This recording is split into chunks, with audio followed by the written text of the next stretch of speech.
来是郭文泰，是毋是要选总统？是毋是会甲郭台铭合作，共同组成第三势力，嘛将做影响总统大选的最关键。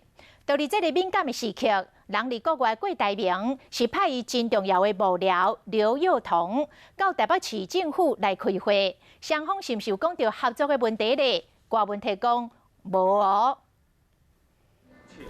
台北市长郭文泰参加公办途径开工动土典礼，不过外界也是关心伊是毋是要选总统。根据周刊的报道，伊上大的心魔是无想要做一个落跑市长。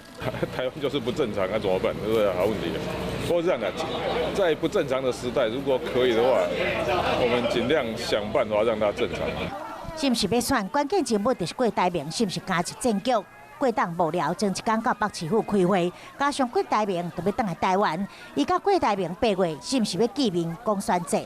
开会的时候他又迟到，然后一开完会我就还有下一个行程就跑了，所以根本没有机会跟他讲话。那你跟郭台铭见面的话，会愿意让我们知道或者公开之类的吗？到时候再跟你们讲吧，如果有的话了。妈妈咪问着后生是毋是要选总统，郭妈妈讲伊有咧准备，不过郭文泰无正面回应。 不会啦，我妈妈很聪明的，我妈妈比我更不会失言的。过瓜配是毋是有可能？迄才是郭文泰伊想要主动进军国会咧，伊直拢无愿意表态，因为伊都爱面对做好做满的政治承诺。